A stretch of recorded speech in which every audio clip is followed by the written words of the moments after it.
So, I wrote a newsletter a while ago. I think it was my 48th newsletter, and it was called Death of a Cartographer, which sounds, very glamorous or whatever. But the essence of what I was talking about there is this idea that I think we are losing the art of navigation.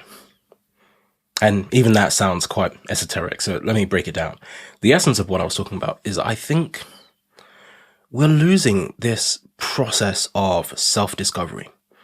The more we develop a clear definition of what success looks like, I think simultaneously we constrain the paths towards it. And there's another idea that I talk about in some other newsletters, which is essentially like this drop in the ocean theory, where I draw the analogy that being born is like, imagine a single drop of rain falling into the ocean anywhere in the world. The ocean is this massive body mass. It could be any ocean. And I think the point is that, a drop of rain falling into the ocean, realistically, considering the size and scope and scale of the ocean, you'd have no idea where you are. And you figure out your place in the world by triangulating the shorelines around you. And so if you look around you and you see the shorelines of maybe Benin and Ghana and Nigeria, then you start to figure out, okay, this is roughly where I am in the world. This is where I am. This is who I am. You start to craft your identity around that. Similarly, if you're born and you see the coastlines of maybe Washington and Philadelphia and New York, and then you start to understand, okay, maybe me as a one little droplet of water, this is kind of where I am in the world. And so these shorelines are effectively, the analogy is like, you're born, you look at your parents, you look at the people around you, the people in your socio-economic sphere. These are the people that give you a clear idea of what your place is in the world and where you fit in and what kind of jobs are possible, what kind of things are possible. And so as for each of us, you start to build your idea of what success looks like. You're really just triangulating on the visible sources of truth, essentially. And so I use this analogy quite frequently in my course and in other places of essentially these things being maps, and you're collecting maps, you're collecting data points of everyone that you encounter and you come across. And some of these are highly popularized, particularly on social media. You have very popular and very socialized views of what success looks like. And that is the picture that's painted. We can talk about separately another time how we come to those things and why some of those things might be wrong. But I think the essence is what we're losing is this process of self-discovery where you take your time and figure out what resonates with you and what works for you. Because instead, the pace of life right now is frantic. You're pushed along from nursery through junior school and middle school and all of those things, right through to university and right into your first job. And you are afraid that if you deviate from that path, it feels a bit like, I don't know if you've watched Finding Nemo, but those, I don't even remember what they're called, but those like little tunnels of air in the water. It's terrible that I'm supposed to know stuff and I have no idea what that's called. But, they go on these currents and the current goes really fast. And if you fall out of the current, then you get completely lost. And I feel like that is a fantastic analogy of what life can feel like, particularly in the early stages. It can feel as though there's this path, there's this channel that you're supposed to go down, and it will take you supposedly to where you're supposed to be. As long as you follow the instructions, follow the map, right? So you do everything that you're told, you follow along, you be a good little fish.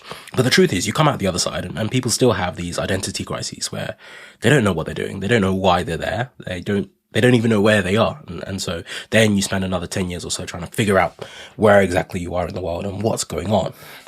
And even for the people that do find success, a lot of it is highly identical. And so in essence, to summarize, that there's just huge constraints on the freedom people feel to explore different paths and different versions of what a success, personal success could look like for them. And so everyone clamors for a map that they can follow and having surety of success, because no one wants to fail. No one wants to be embarrassed. No one wants to look like a failure. But I think the problem is maps are boring. So imagine, follow me here, you turn the clock back 1,000 years. The ancient Polynesians treated the ocean like their personal superhighway. They were practically immortal on the water. They could survive indefinitely at sea as long as they had rainwater to drink. Meanwhile, their European cousins were clinging nervously to the shores. Even the legendary Captain Cook couldn't swim, and neither could most European sailors at the time. And so what if I told you that almost every island in the Polynesia was discovered without maps or physical compasses by men in canoes who navigated by the stars? And I don't want to emphasize men there. It could be anyone, but the point is, this is how they navigated. So imagine you're on a canoe in Hawaii and you're about to set sail, and your destination is this tiny island in the middle of the Pacific Ocean, thousands of kilometers away. And you've never even seen the island before. You're not even sure it exists, but you're going to go out and try and make it there anyway. The body of water that you're navigating is about 160 square kilometers, more than that. That's larger than all of the Earth's land masses combined. Let that sink in for a minute. But Polynesian navigators have been making expeditions like that for thousands of years, even without modern navigational tools. And they still do that to this day. So the ancient Polynesians used the sun and the moon and the stars and planets, ocean currents and clouds as guides. And they saw the ocean as a series of passageways rather than a barrier. So their journeys began approximately in about 1500 BC. And that's when the earliest settlers of Polynesia set sail from the Southeast Sea. And they cut through the waves on their wā kalua. They're these little double-hulled canoes that they were powered by sails and guided with a single large oar.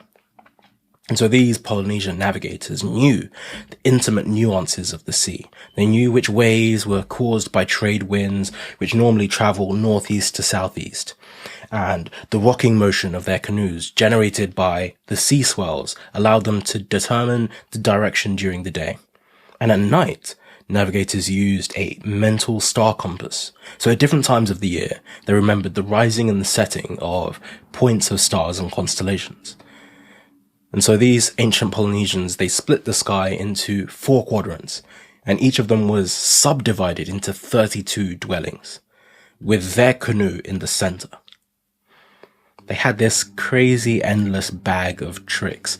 So the North Star, I think they called it Hopuka, it's the only fixed point in the sky that constantly points north while the Earth revolves. And so, if they spotted the star Piratea rising from the water, they knew that they were in the northeast. And when the North Star wasn't visible, which meant they're south of the equator, they relied on another constellation, which was known as Newe, or the Southern Cross, and that helped them figure out where south was. And so they're using clouds to identify land masses, and they're spotting birds like the Manuoku, which had a known flying range of about 190 kilometers. And so they could follow it to shore. So if you can see that bird, you just follow it around until it leads you back to the shore. So all of this is to say that maps are supposed to make navigating easier. And they show you the most common path from A to B, but the reality is that in life, the maps we rely on are rarely useful. In my view, they make us lazy and ill-prepared for the realities of life. When I'm talking about maps, when I refer to maps, I'm talking about commonly shared playbooks for navigating life. Maps are still useful. If you're applying to business school in order to get a certain caliber job, that's a map. If you're suffering through a junior role in order to get a senior one, you're following a map. If you're implementing parenting tactics that you read in a best-selling book, that is another map. So maps are the common practice, the beaten path. And that's not to say that you shouldn't read self-help books and you shouldn't follow success stories and you shouldn't understand the world around you and look for data points to help you navigate. That's the complete opposite of what I'm saying. I'm saying those things as references are extremely important. They still have a place. But the biggest issue with maps, I think, stems from a fundamental misunderstanding of their purpose. The map only serves to tell you what exists. It doesn't necessarily tell you how you can get there. And so every map is a reduction in some way. whether it's colored by survivorship bias or the nuance of the many variables in a particular person's circumstance. Not every map is directly applicable to you, and it doesn't guarantee that you will have the exact same success in all the exact same ways. You can't follow any of these maps to the letter. And so when we over rely on these heuristics of what success looks like and the way that we should be going and what we should be doing, it makes it easier, actually, to get lost and to fail to fully appreciate the variability of life. And it's also boring. It's less exciting.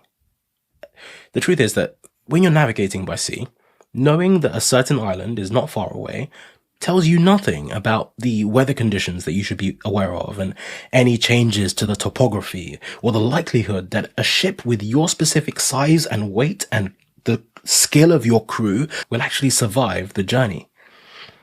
And so we see maps fail frequently. I mean, we see people fail all the time, but it's also the same with companies. We see companies failing, copying the playbooks of others. And we see market speculators leaping onto hot trades and getting left holding the bag when the advice of strangers goes awry.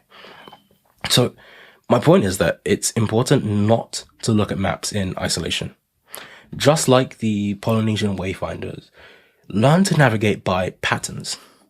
When you read these success stories, when you read any kind of map, anyone gives you a framework or a playbook or heuristic of how to become successful or how to navigate a certain circumstance, don't focus on the abstraction. Don't focus on the lines on the map. Focus on the patterns, the direction. Develop an internal compass for yourself by mapping and contrasting various data points. And you'll find various paths where they may have only seemed to be one. The road less traveled is uncertain, but the opportunity to encounter rare treasures grows dramatically.